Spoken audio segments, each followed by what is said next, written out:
Bienvenidos, soy Will Graham, os envío un abrazo desde Almería, España. Vamos a seguir, si Dios quiere, con nuestros estudios sobre la Confesión de Londres. Hoy, esta clase es el número 2.1.10. 2.1.10, es decir, capítulo 2, párrafo 1, lección 10 sobre el primer párrafo. Es impresionante, ¿no? Ya hemos dado 10 clases sobre el primer párrafo de capítulo 2, que habla sobre la esencia del Señor y sus diversas perfecciones, sus atributos. He leído tanto este párrafo que la hoja ya, podéis ver, ¿verdad? Ya no forma parte del libro, así que tengo la hoja suelta. A mí me encanta esta definición del Señor, es como para pegarla ya en la pared, en algún lado, ¿verdad? Incluso ahí en la escalera. Pues gloria al Señor, está preciosa esta definición de Dios y vamos a seguir hoy con la línea duodécima, donde veremos 3 atributos del Señor que emanan de su bondad. La semana pasada hablamos del amor de Dios y el amor es una manifestación de la benevolencia, de la bondad del Señor, y hoy veremos 3 manifestaciones más de dicha bondad: clemencia, misericordia y paciencia. Dios es bueno, por tanto es clemente, misericordioso y paciente. Bien, vamos a leer línea 12 de nuestra confesión, y como podéis ver yo hago la división manualmente aquí, así es más fácil a la hora de estudiar. Y en la iglesia aquí, al menos en Almería, los dos grupos estamos usando el mismo libro. Sí que algunas personas usan una versión PDF, pero no corresponde con las líneas de la edición de lectura que usamos. Esta edición está online y sale a 6 euros, así que vale la pena comprar eso, 2 o 3 ejemplares, porque claro, yo necesitaría un segundo ejemplar, como ya este está destrozado, pero bueno.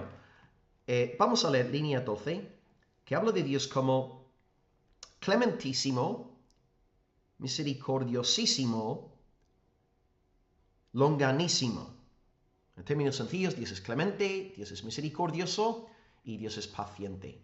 Aquí, me imagino que ya sabéis identificar el versículo que la confesión tiene en mente. Es Éxodo 34, versículo 6, donde Dios se da a conocer como misericordioso y piadoso, tardo para la ira. Misericordioso y piadoso, tardo para la ira. El tema aquí es que piadoso, en realidad, tendría que traducirse como clemente, o otras versiones ponen lleno de gracia. Esta es la idea. Dios entonces es misericordioso, lleno de gracia, es decir, clemente, y Dios es paciente. Hoy tenemos 3 puntos en la clase, y son los 3 adjetivos que hemos nombrado. En primer lugar, estudiaremos el tema de Dios como clemente, así que el primer punto se llama el Dios clemente. En segundo lugar, hablaremos del Dios misericordioso, y os advierto de antemano que los primeros 2 puntos para mí son ya sinónimos.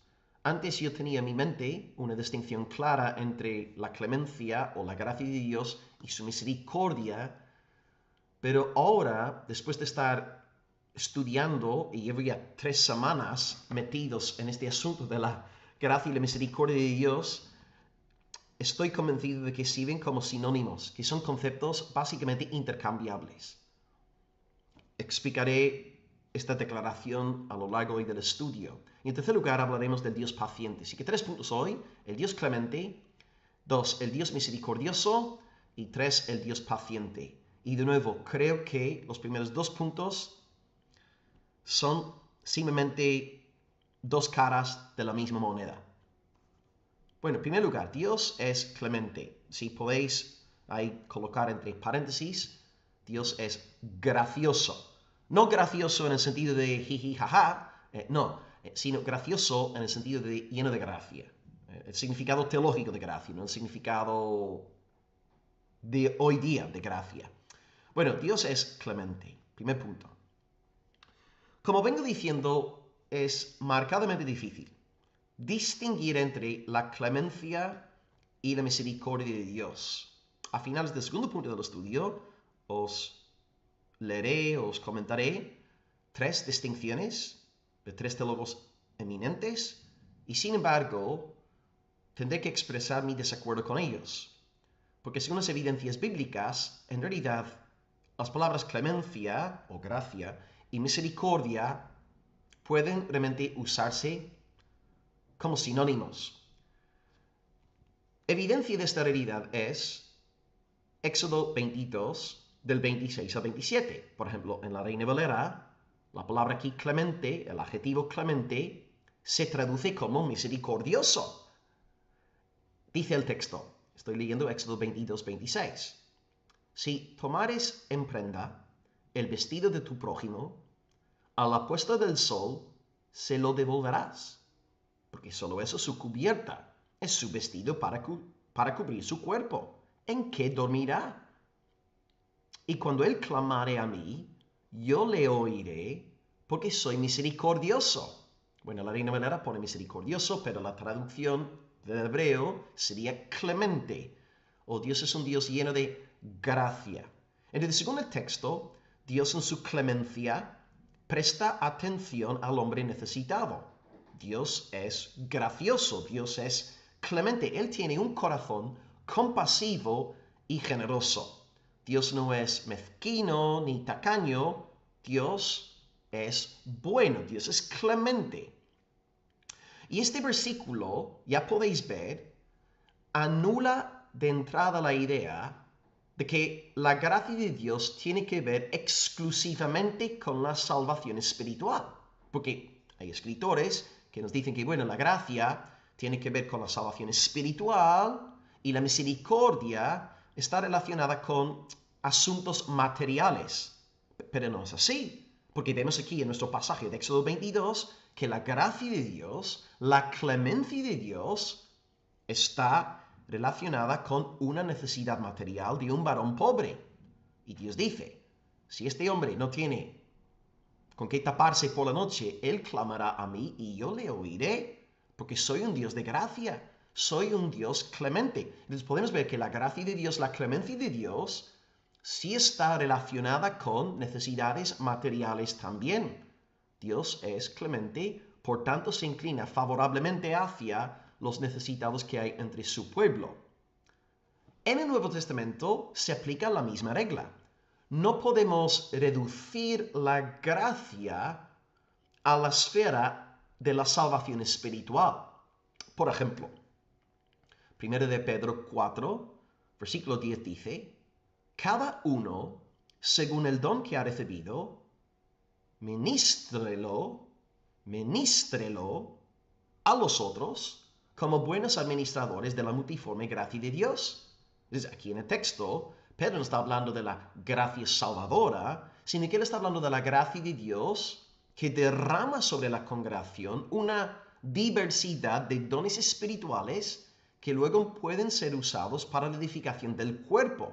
Aquí entonces la gracia de Dios no se puede reducir a la salvación espiritual del pecado.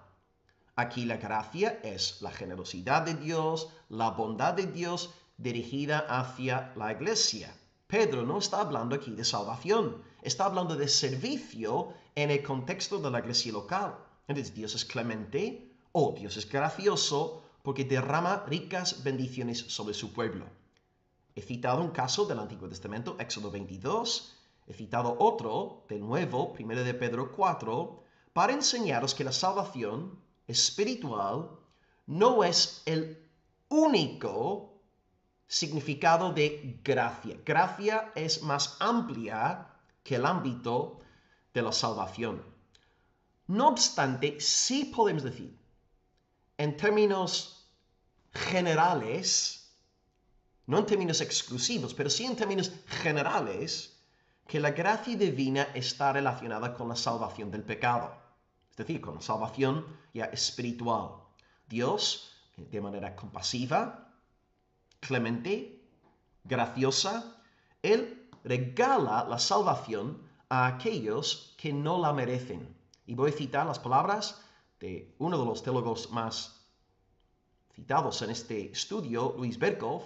Él dice, la Biblia generalmente, y este adverbio aquí es clave, la Biblia generalmente habla de la gracia para significar la inmerecida bondad o amor de Dios para quienes se han hecho indignos de ella y que están por naturaleza bajo sentencia de condenación. Okay, repito la cita de Berkov. La Biblia generalmente habla de la gracia para significar la inmerecida bondad o amor de Dios para quienes se han hecho indignos de ella y que están por naturaleza bajo sentencia de condenación. Ahora, esta definición de Berkov no podría aplicarse a Éxodo 22, ni tampoco a 1 de Pedro 4, porque los dos textos no tienen que ver con la salvación del pecado, pero es verdad que en términos generales, generalmente hablando, sí, la gracia tiene relación con la esfera de la redención o la salvación. Esto significa que la palabra gracia o la palabra clemencia puede tener dos significados. Por un lado, hay un significado amplio y por el otro hay un significado más estrecho. El significado amplio de gracia o de clemencia sería la bondad de Dios o la compasión de Dios hacia los necesitados. Por ejemplo, una persona sin una manta, Éxodo 22, o una iglesia local necesitada de edificación. Entonces, Dios es bondadoso, compasivo hacia aquel varón, de Éxodo 22, es compasivo hacia la iglesia, en 1 de Pedro 4. Así que Dios, en este sentido más amplio, es bondadoso, compasivo hacia los necesitados. Pero en el sentido estrecho, podemos decir que la gracia de Dios o la clemencia de Dios es su bondad o compasión hacia los perdidos. En un sentido más estrecho, y de nuevo, estamos aquí hablando en términos generales, como dice Berkov, no exclusivos. No debemos decir que la gracia solamente tiene que ver con el ámbito de la salvación. No es así. La gracia puede ser más amplia que la esfera de la redención del pecado. En ambos casos, tanto en la definición más amplia como en la más estrecha, recalcamos que Dios es libre, Dios no debe nada a los necesitados, pero en su gran clemencia, en su gran gracia, Dios obra para hacer bien al que no lo merece. Así que gloria al Señor. Por tanto, dos definiciones de gracia. La primera, la bondad o la compasión de Dios hacia los necesitados. La segunda definición más estrecha, la bondad o la compasión de Dios hacia los perdidos, hacia los pecadores, los que van en rumbo a la condenación eterna. Hasta aquí, entonces, la clemencia o la gracia de Dios. Ahora, en segundo lugar, ya que vamos a hablar de la misericordia, yo podría dar la misma definición de misericordia. Yo acabo de definir la gracia como la bondad de Dios o la compasión de Dios hacia los necesitados, en el sentido más amplio, o hacia los pecadores, los perdidos, en el sentido más estrecho. Pero también podemos decir lo mismo de la misericordia, porque también vemos en la Biblia una misericordia general del Señor, que le lleva a preocuparse por los necesitados, y estas necesidades pueden ser necesidades espirituales o materiales. Pero también hay una misericordia especial que sí rescata a los pecadores. Y voy a poneros un par de ejemplos para que veáis que es así, que no estoy aquí yo inventando nada. La palabra de Dios testifica de que la misericordia de Dios puede obrar de esta manera. Por ejemplo, os voy a enseñar un texto que demuestra la misericordia general de Dios, que no tiene que ver con la salvación del pecado, simplemente una misericordia, una bondad de Dios en relación con una necesidad humana. El texto es Marcos 10, versículo 47. Bartimeo da voces diciendo: Jesús, Hijo de David, ten misericordia de mí. Y la misericordia que Cristo otorga a Bartimeo es una liberación física de la ceguera. Entonces estamos viendo la misericordia de Cristo en la esfera de las necesidades físicas. O sea, la misericordia entonces va más allá de la esfera de la salvación. La misericordia se puede ver en una restauración física. Entonces, en este sentido, ¿no? La misericordia de Dios obra en lugares de necesidad, no solamente en la esfera de la redención, pero también ahora voy a enseñaros que la misericordia, de manera más concreta, más estrecha, también tiene que ver con la redención. Hemos visto que tiene este significado más general. Bartimeo recibiendo una sanidad, no está recibiendo la limpieza del pecado que hay en su corazón, pero sí está recibiendo sanidad de ojos. Ahora un ejemplo de la misericordia más estrecha. Tito 3:5. Tito 3:5. El apóstol Pablo nos dice: Dios nos salvó no por obras de justicia que nosotros hubiéramos hecho, sino por su misericordia. ¿Veis? O sea, misericordia se puede utilizar para la sanidad de Bartimeo, pero también se puede usar para hablar de la salvación del pueblo escogido. Entonces, misericordia, al igual que la gracia o la clemencia, conlleva estas dos dimensiones. He dicho en el primer punto que la gracia puede ser amplia o estrecha. Y ahora también la misericordia puede ser amplia, Bartimeo, o estrecha, Tito 3:5, somos salvos por misericordia. Esto significa que hay un problema, porque ¿dónde trazamos la línea divisoria entre la gracia de Dios y la misericordia de Dios? Yo llevaba años pensando que la misericordia era no darle a alguien lo que merece. Y pondré un ejemplo en un momento. La gracia, sin embargo, era darle a alguien lo que no merecía. Que repito, la misericordia es no dar a alguien lo que sí merece, mientras que la gracia es darle a alguien lo que no merece. Y una ilustración. Digamos que hay un trabajador y le pillan robando de la empresa. Roba unos 5.000 euros. La misericordia sería no echar a aquel trabajador de la empresa.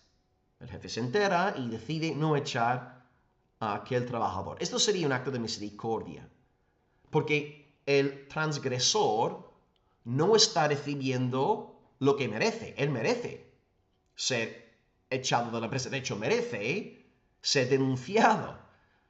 Merece pagar una multa.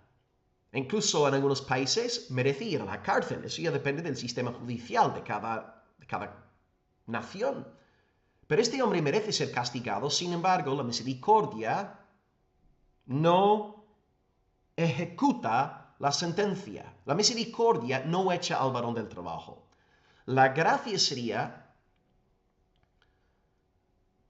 a finales del mes, el jefe le da a ese trabajador un aumento de sueldo. Entonces, la gracia, el jefe está dando al trabajador algo que no merece. ¿Veis la distinción? Entonces, misericordia es no echarle del trabajo, la gracia es darle un aumento de sueldo. Y así entendía yo siempre la distinción entre la gracia y la misericordia. Pero al ponerme ya con este estudio, llevo aquí 3 semanas, prácticamente todos los días, luchando, ¿no? Porque creía una cosa que veo que ahora no es. Y ahora veo en la Biblia que incluso la gracia también libra a las personas de castigos que sí merecen. Por ejemplo, ¿acaso no es la gracia de Dios la que nos libra de la ira venidera? En tal caso, pues la gracia también no nos da lo que sí merecemos. No solamente la misericordia, la gracia también nos libra de estos castigos. Y, por otro lado, la misericordia también da a las personas bendiciones que no merecen. puse la ilustración, ¿no?, del trabajador que recibe un aumento de sueldo a finales del mes, y volvemos al ejemplo ahora de Bartimeo. Bartimeo no mereció recibir nuevos ojos o la restauración de su vista. Él era tan pecador como cualquier israelita de aquel entonces, pero la misericordia fue derramada sobre su vida y recibió su vista de nuevo. Entonces vemos cómo la gracia también puede librar a las personas de las maldiciones que sí merecen, de los castigos que sí merecen, y la misericordia puede dar a personas cosas que no merecen. Esto significa que mi forma de ver la gracia y de la misericordia no ha sido correcta. Por eso es importante estudiar la Biblia, porque va derribando nuestros prejuicios que tenemos ya montados. Entonces, de nuevo, vuelvo a hacer la pregunta. ¿Dónde podemos trazar la línea de distinción entre la gracia de Dios y la misericordia del Señor? Porque hemos dicho que ambas palabras pueden referirse a la esfera material y a la esfera espiritual. Ambas palabras tienen un significado amplio y estrecho. Ambas se derivan de la bondad divina. Ambas implican que hay compasión y generosidad en el corazón de Dios. Consiguientemente, yo, Will Graham, he llegado a la conclusión de que los dos términos son conceptos intercambiables.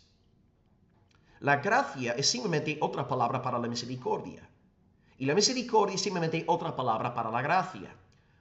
Voy a leeros rápidamente 3 opiniones de 3 estimados teólogos, a quienes yo respeto grandemente, por cuyas vidas estoy sumamente agradecido al Señor.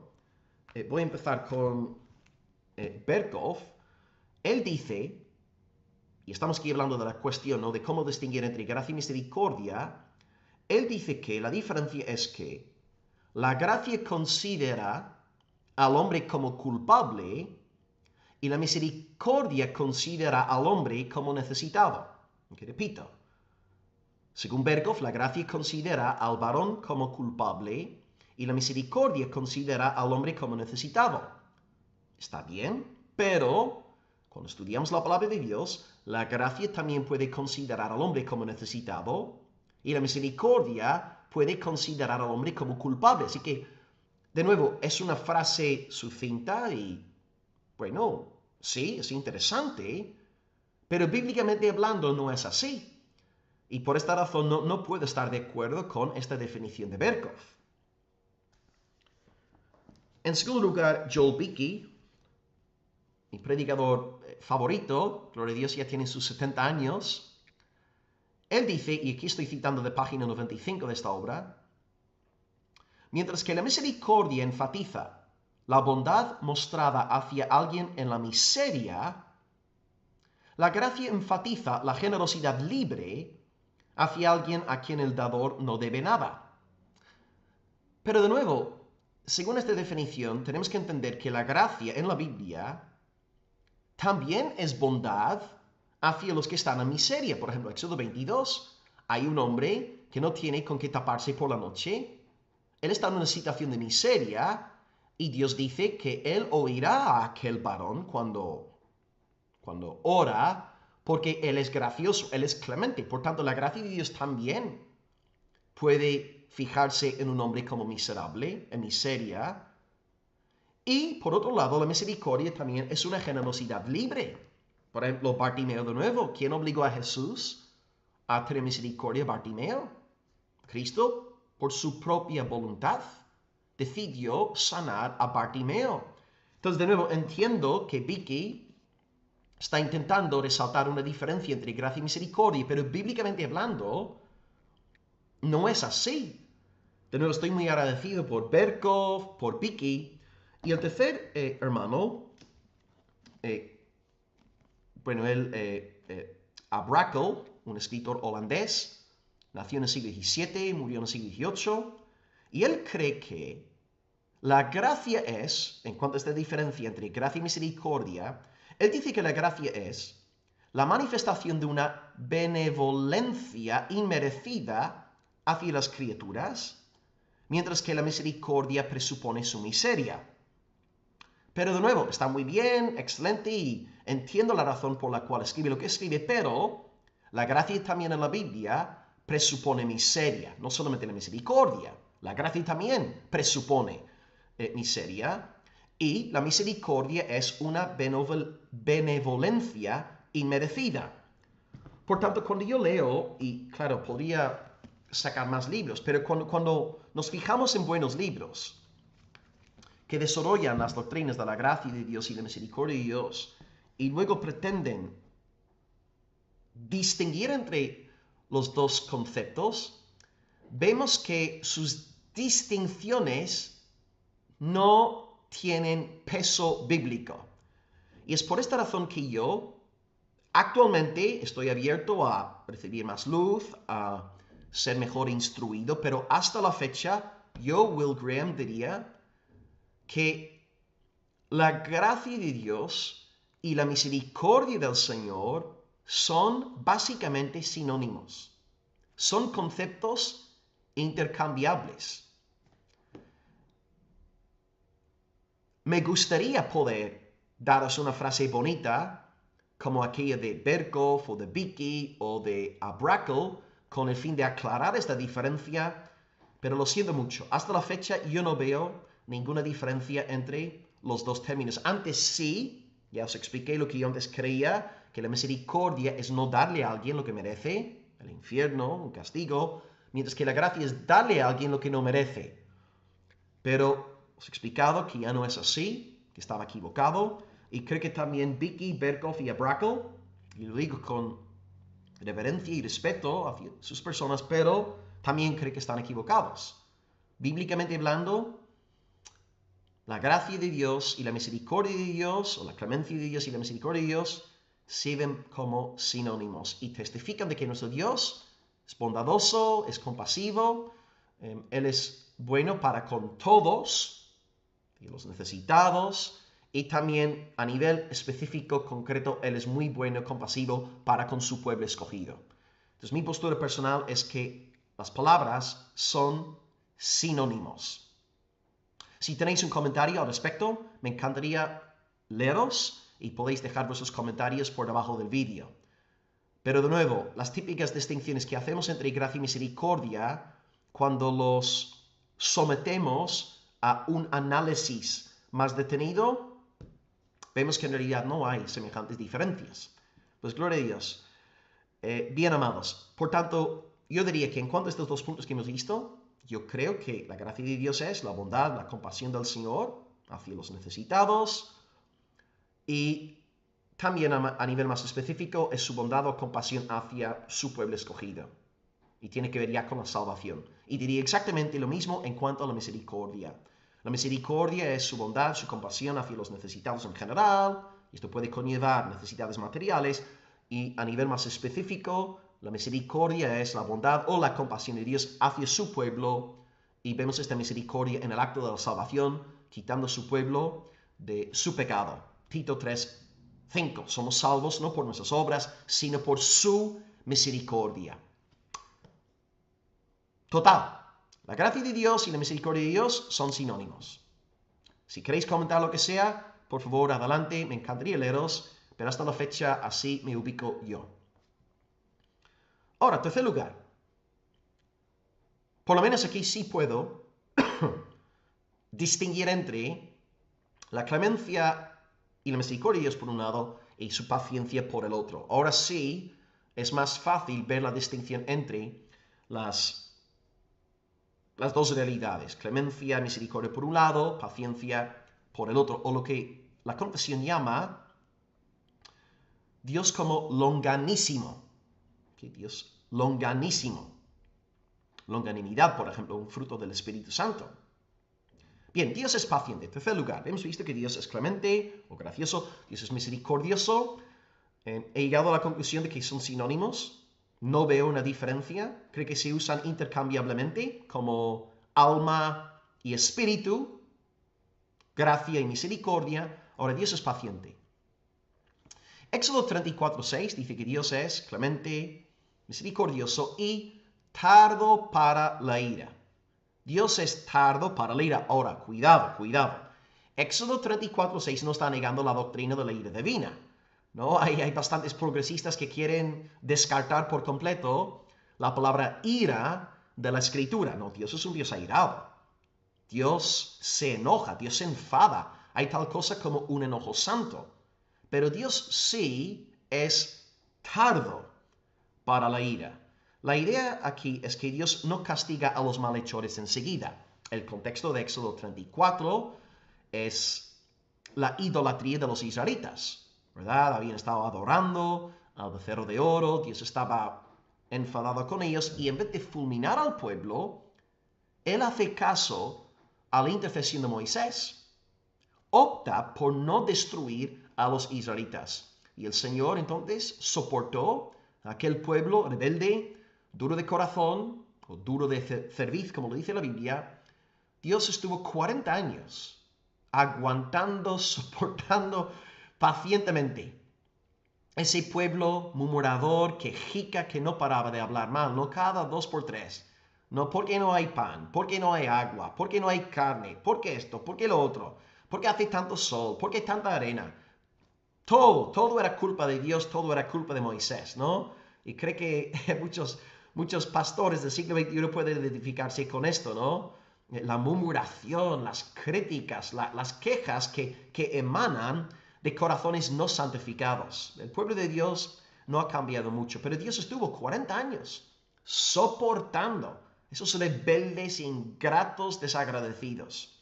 Otro ejemplo sería la generación del diluvio. ¿Os acordáis?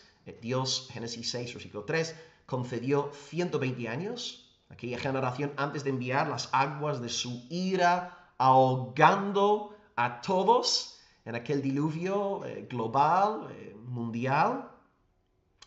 Dios tampoco castigó inmediatamente a las ciudades perversas de Sodoma y Gomorra, sino que hubo un largo periodo de paciencia divina antes de que Dios derramara de su santo juicio sobre las ciudades. Dios es paciente. Dios tiene esa longanimidad. Más de lo mismo en el Nuevo Testamento. Por ejemplo, vemos que el Señor tardó 40 años en enviar su juicio sobre Jerusalén. Claro, Cristo había profetizado sobre la destrucción del templo en su discurso sobre el Monte de los Olivos. Este discurso está en Mateo 24 y 25. Y yo hace poco completé una serie entera sobre el discurso del Monte de los Olivos. Podéis encontrar aquella serie aquí en mi canal de YouTube, yendo a listas de reproducción, hacéis clic ahí y es la lista de reproducción llamada Últimos Tiempos. Y podéis ver, creo que son 32, 33 vídeos, si no me acuerdo mal. Jesús profetiza sobre la destrucción del templo porque los israelitas habían rechazado su Mesías, pero el juicio tardó 40 años en llegar. O sea, Cristo profetiza por el año 30 más o menos y luego muere, es crucificado. Y Dios dio a aquella generación 40 años. 40 años y después envió su juicio a través del hijo del emperador romano. El emperador se llamaba Vespasiano y su hijo era Tito, y más de 1 millón de judíos perdieron sus vidas en, aquella masacre terrible, ¿no? Pero Dios es paciente, Dios dio a aquella generación 40 años. Hasta el día de hoy vemos la misma realidad. Dios sigue siendo muy paciente y nosotros vemos alrededor de nosotros cómo prosperan los impíos. Y a veces nos sentimos como Asaf en el Salmo 73. Pensamos que Dios se ha olvidado de este mundo, vemos cómo los enemigos prosperan, cómo florecen en todas las cosas, pero luego vemos en el Salmo que Dios destruye a sus enemigos. Hay un tiempo de paciencia. Dios permite que florezcan un poco de tiempo, ¡boom! Y luego sopla con su poder y les quita de medio. De acuerdo con la definición de Arthur Pink, la paciencia de Dios es, y aquí cito a Pink, la paciencia de Dios es el poder de control que Dios ejerce sobre sí mismo y que le hace ser indulgente con el impío y retrasar por largo tiempo su castigo.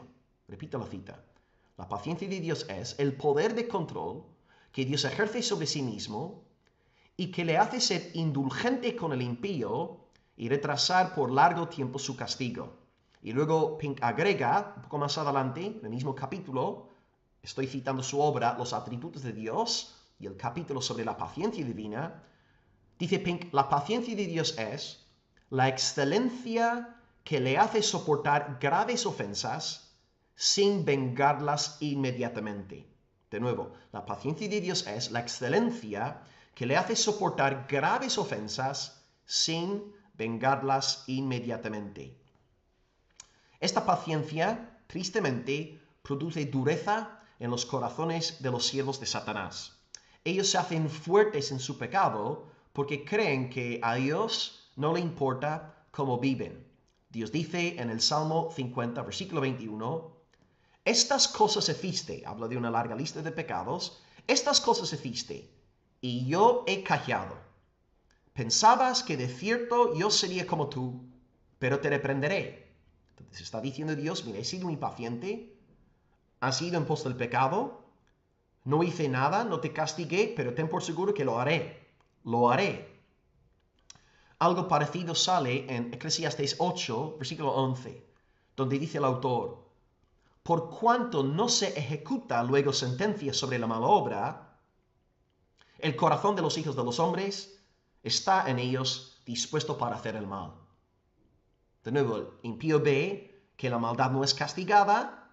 ¿Qué hace? Se hace fuerte en su pecado. Y esto es lo que estamos viendo en gran parte en nuestra generación. No hay castigo ya por el pecado y por eso los impíos se endurecen cada vez más. Ahora, donde los impíos abusan de la paciencia de Dios para su destrucción eterna, el creyente, el pueblo cristiano, alaba a Dios por ella. Da gloria al Señor por su magnífica, bella paciencia.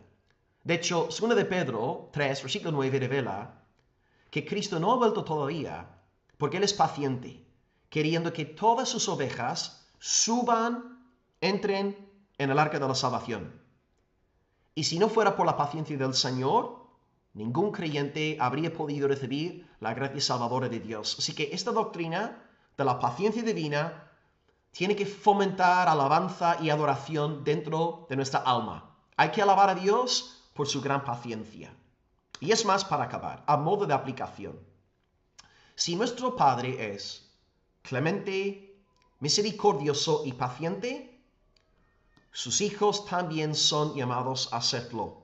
Ahora, tú y yo no podemos imitar los atributos incomunicables de Dios, pero sí somos llamados a imitar, hasta cierto punto, sus atributos comunicables. Por tanto, seamos clementes, misericordiosos, pacientes, soportando las ofensas sin vengarnos de nadie. Gracias por la atención, un abrazo en el amor de Cristo y acabamos diciendo Soli Deo Gloria. Hasta luego.